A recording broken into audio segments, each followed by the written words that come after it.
Paz y bien, queridos hermanos, les saluda Fray Alonso Hernández Parra desde el convento de la Purísima Concepción en Celaya, Guanajuato. Además de hacerles llegar un cordial saludo hasta sus hogares, deseo compartir con ustedes un momento de reflexión. Como bien saben, el día de ayer ya con el Domingo de Ramos hemos iniciado la Semana Santa, una semana que inicia con la alegría, con el júbilo de ver entrar a nuestro Señor triunfal en Jerusalén, aclamado como el Hijo de David, como aquel que viene en el nombre del Señor, el Rey de Israel. Este Señor que es aclamado por aquellos que lo seguían desde Galilea, lo exultan, lo aclaman, porque es el Rey humilde que viene a salvarnos, que viene al encuentro de su pasión, de su muerte. Y esta semana culmina también con la alegría universal de la resurrección del Señor. En el centro nos encontramos con la oscuridad del dolor, del sufrimiento, de la pasión, de la muerte del Señor. Pero nuestro Padre Dios resucita a su Hijo y la tierra se llena de alegría, se llena de júbilo, porque las puertas del paraíso están ya abiertas para nosotros. A mí me corresponde compartir con ustedes el tema sobre el Jueves Santo, un día muy importante en el que Jesús nos hace varios regalos. Nos deja el mandamiento nuevo del amor, nos enseña que el servicio es el que le da el sentido a nuestra vida como cristianos, nos regala su Eucaristía como anticipo de su pasión, de su muerte, de su resurrección, nos regala el don también de la obediencia perfecta al Padre. Pues bien, queridos hermanos, el Señor Jesús el jueves desea ardientemente celebrar la Pascua con sus discípulos. Los convoca en Jerusalén en un lugar que tiene un segundo piso. Ahí celebrará con sus discípulos su Pascua. No es solamente una cena de despedida, no es solamente una cena pascual judía, es la cena de la nueva alianza, es la cena de la Pascua del Señor, en la cual Él desea entregarse sacramentalmente a nosotros en las apariencias humildes de pan y de vino que Él, con la acción del Espíritu Santo, transforma en su cuerpo y en su sangre, para así quedarse con nosotros para siempre. Por eso las palabras, hagan esto en conmemoración mía. Pues bien, antes de la última cena, Jesús llega con sus discípulos y se pone en una actitud humilde a lavar los pies de aquellos que vienen con Él. Jesús se pone de rodillas ante los 12 y siempre se pone de rodillas ante nosotros. Este servicio de lavar los pies le correspondía a los esclavos. Jesús se hace esclavo de nosotros. ¿Y por qué lo hace? Por dos cosas. Primero que nada, para enseñarnos que en el servicio humilde y generoso nosotros encontramos el sentido de nuestra vida. Segunda cosa, es necesario que para participar del culto estemos purificados. Jesús nos hace capaces de Dios, nos hace dignos y nos purifica. Por eso Jesús se pone a lavar los pies a sus discípulos, para que nosotros podamos participar dignamente de su comunión, de este culto nuevo y perfecto que en su persona, que en su cuerpo y en su sangre, Él mismo eleva a Dios nuestro Padre. Este es un primer elemento. En el lavatorio de los pies, Jesús también nos enseña que es necesario, al participar del culto verdadero, que seamos capaces no solamente de ofrecer dones a Dios nuestro Señor, sino que seamos capaces de ofrecernos a nosotros mismos, que salgamos de nuestros egoísmos, de nuestra soberbia y seamos capaces de servir a nuestros hermanos. Ahí encontraremos el sentido. Este es el plus que Jesús nos ha enseñado en el Jueves Santo. Ponernos al servicio de los demás, un servicio humilde, generoso y lleno de amor. Por eso Jesús nos deja también el mandamiento nuevo, el mandamiento del amor. Y es que si bien los 10 mandamientos ya son un camino de perfección, ya son un camino de santificación, falta que Jesús los lleve a la plenitud. Tanto amó Dios el mundo que entregó a su Hijo, y tanto nos ama Jesús que nos ama hasta el extremo, hasta el punto de dar la vida por nosotros. Y entonces, este plus que le falta a los mandamientos es el amor. ¿Qué podríamos decir del amor? 2 palabras. Jesús lo lleva al grado de mandamiento porque el amor no es un sentimiento, no es una emoción. Si así fuera, no podría ser un mandamiento. Cuando nosotros estamos alegres, cuando estamos tristes, cuando nos enojamos, como sentimientos, como emociones, llegan y se van. Nosotros podemos solamente encauzarlas, dirigirlas, controlarlas, pero no podemos mandar, ahora ya estoy contento. No, ahora ya estoy enojado. No puedo mandar sobre eso. Puedo controlar qué hacer con estos sentimientos, con estas emociones, pero no puedo mandar en mí mismo estar alegre, estar enojado, ahora estar triste.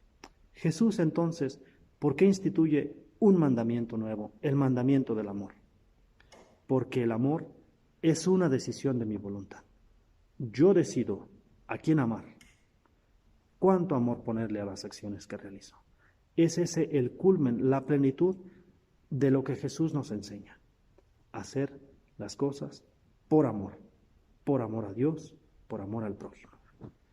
Y es en esta línea que Jesús nos enseña que el verdadero culto está ligado. Servir a Dios, servir al prójimo. Presentar nuestras ofrendas, presentar nuestra acción de gracias, nuestra alabanza, nuestra adoración, presentar el culto nuevo, el culto perfecto en Jesús al Padre está ligado con el servicio generoso y la donación de nosotros mismos a nuestros hermanos. Por eso Jesús dice, ámense. ¿Cómo tenemos que amarnos? No como se nos ocurra, no como nos venga en gana, no hoy sí, mañana no, como Jesús mismo nos ha enseñado. Ámense los unos a los otros como yo los he amado. Es decir, hasta ser capaces de donar nuestra vida por aquellos que decimos amar. Les voy a dejar de tarea que aprendamos esta frase. Amar significa pensar, decir, desear y hacer todo el bien posible por aquellos a los que decimos que amamos. Así Jesús nos enseña. Ámense como yo los he amado, hasta el punto de ser capaces de donar la vida por aquellas personas que amamos. Y lo podemos hacer con gestos muy sencillos. Donar la vida puede ser en un momento definitivo para siempre, pero puede ser también con gestos sencillos, en el servicio, en la entrega generosa, en el cuidado, con un consejo, escuchando las necesidades del otro, atendiéndolas, saliendo al encuentro cuando el otro necesita de mí. Así podemos ir desgastando nuestra vida. Y curiosamente, como el Señor Jesús lo dice también, cuando el grano de trigo cae en la tierra y muere, es fecundo, se multiplica. Esa es la enseñanza que Jesús nos deja con este mandamiento del amor. Hacerlo como Él lo ha hecho ya por nosotros. Por eso nos enseña que esto es posible. Ahora, ¿cómo puede ser posible para nosotros? Jesús lo hace en la entrega de su cuerpo y de su sangre, en la cruz, pero anticipadamente lo hace de manera sacramental, en la última cena, con la institución de la Eucaristía. Si Jesús nos manda que nos amemos al punto de dar la vida por nosotros, es porque Él ya lo ha hecho primero. Y es porque Él lo hace todos los días en la Eucaristía. Se entrega totalmente por nosotros, para hacernos capaces de entregarnos totalmente a Dios y a los hermanos. Es solamente posible en la comunión perfecta con Dios, que podemos ser capaces de amar a los demás, que podemos ser capaces de perdonar, de servir.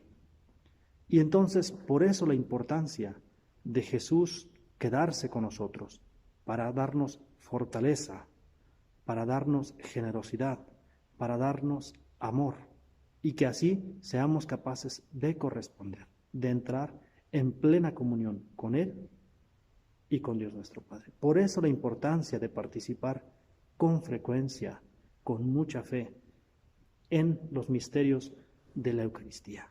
Comulgar el cuerpo y la sangre del Señor Jesucristo para ser capaces de donar nuestra vida a los demás. El Jueves Santo, con la institución de la Eucaristía, Jesús también nos hace un don maravilloso, el don del sacerdocio ministerial.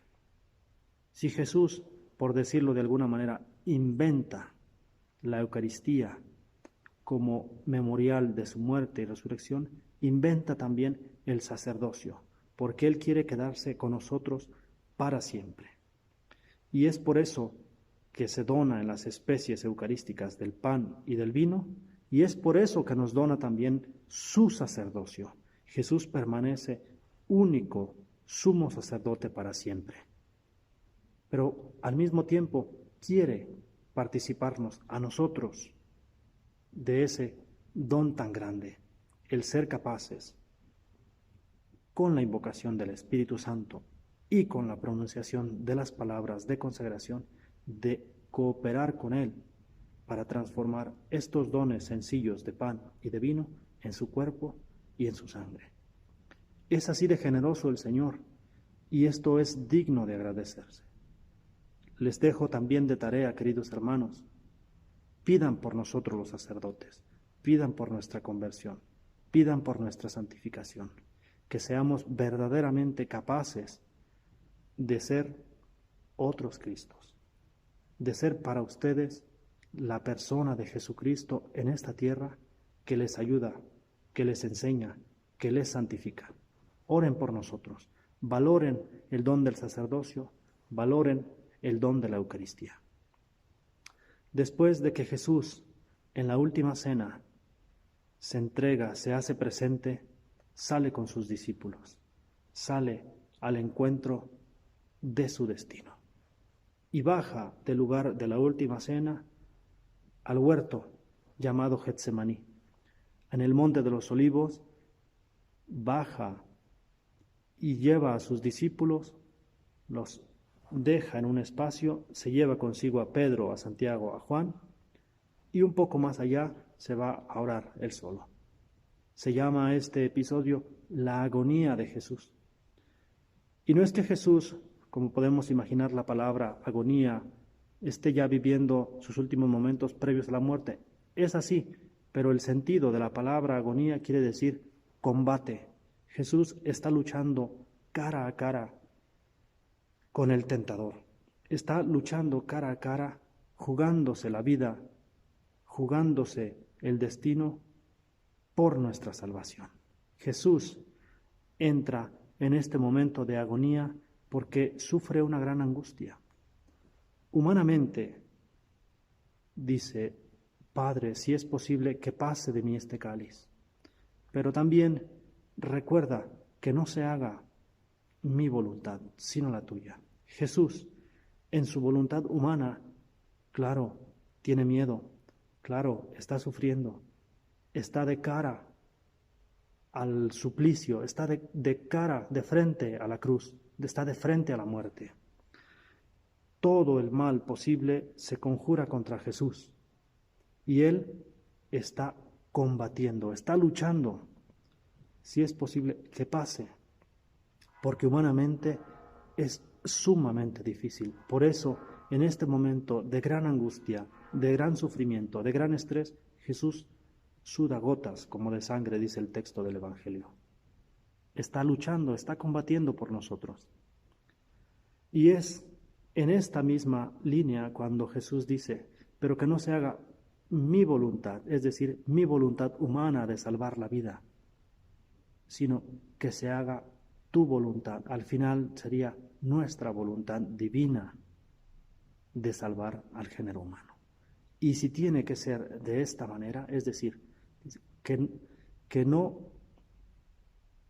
se haga como yo digo, pero seré capaz de beber este cáliz porque es el cáliz de la salvación, es afrontar este suplicio por la salvación del género humano.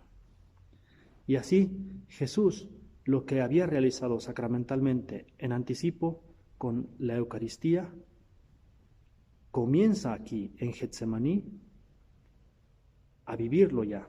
Después del huerto de los olivos, vienen, lo toman prisionero, comienza el proceso. Lo enjuician, lo llevan ante el Sanedrín, presentan testigos falsos, y es muy interesante cómo Jesús viene presentado por el sumo sacerdote, aquel que es la máxima autoridad religiosa en el pueblo. ¿Eres tú el Hijo de Dios? El sumo sacerdote está testificando que Él es el Hijo de Dios. Jesús, ¿qué le responde? Tú lo has dicho. Ya en días anteriores se habían juntado para buscar la manera de llevar a Jesús prisionero, de condenarlo a muerte, y el sumo sacerdote profetiza: es mejor que muera uno solo por esta nación. Es necesario que uno, el santo, el justo, el Hijo de Dios, hecho hombre, Él, que es el hombre perfecto, el Dios y hombre verdadero, Él viene a la tierra, se encarna y muere por nuestro rescate. Era necesario que uno solo cumpliera esta ofrenda perfecta en la obediencia al Padre para contrarrestar la desobediencia de Adán. Y es por eso que en ese huerto de Getsemaní, comparándose con el evento del huerto del Edén en el paraíso, con la desobediencia de Adán, Jesús se pone en obediencia perfecta. La desobediencia de un hombre en un jardín viene contrarrestada con la obediencia perfecta de un hombre en otro jardín, en Getsemaní. Dios, nuestro Padre, había mandado no comer del fruto de un árbol, y entonces esta desobediencia, fruto de un árbol, viene contrarrestada con la obediencia perfecta en un jardín, con la muerte de Jesús en el árbol de la cruz. Pero esto lo tocará Fray Joaquín el día de mañana en el tema de Viernes Santo. Pero este combate que comienza aquí en Getsemaní y que llevará su desenlace en la cruz es el inicio de la pasión de nuestro Señor, la cual, como les decía, Jesús ha anticipado ya. ¿Por qué? Porque Él lo dijo antes: nadie me quita la vida, la doy yo porque quiero. Y por eso es capaz de sacramentalmente anticipar en este memorial del pan y del vino, anticipar su pasión y su muerte, como anticipo, pero al mismo tiempo como proyección al futuro. Hagan esto siempre en conmemoración mía, porque esto verdaderamente es mi cuerpo, porque esto verdaderamente es mi sangre.